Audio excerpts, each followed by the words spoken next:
হ্যাঁ আলী, হঠাৎ করে বাসায় চলে আসলা, বলো কি ব্যাপার? স্যার, 7 দিনের ছুটি লাগতো। বউরে নিয়ে একটু শ্বশুর বাড়ি ঘুরতে যেতাম। বাহ, বেশ তো, শ্বশুর বাড়ির রসের হাড়ি। আর কিছু? না মানে স্যার, সাথে যদি আরো কিছু টাকা হইতো তাহলে বেশ হইতো।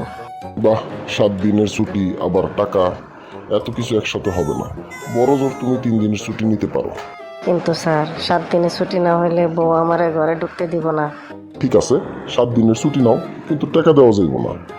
কিন্তু স্যার, টাকা ছাড়া আমি শ্বশুর বাড়ি যাম কেমনে? ঠিক আছে, গতবার তুমি আমার একটা প্রশ্ন করছিলা, আমি উত্তর দিতে পারি নাই। এবারও তুমি আমার আরেকটা প্রশ্ন করো, যদি উত্তর দিতে না পারি তাহলে আমি তোমার বিষয়টা বিবেচনা করবো। ঠিক আছে, তাইলে স্যার আপনি বলেন তো, আপনার স্ত্রীর মায়ের স্বামীর একমাত্র ছেলের ছেলে আপনার ছেলেকে সম্পর্কে কি ডাকে? হে হে, খুব সহজ, সে তার মামাতো ভাই হবে। ভুল স্যার, উত্তরটা ফুফাতো ভাই হবে। এই যা, তাড়াতাড়ি করতে গিয়ে তোমার চেষ্টা করতে পারলাম না। বেশ, তোমার 7 দিনের ছুটি আর 1 মাসের বেতন বোনাস হিসেবে দিলাম। ধন্যবাদ স্যার, আপনাকে অসংখ্য ধন্যবাদ। Like, comment, share, and subscribe the channel and click the bell icon for new update.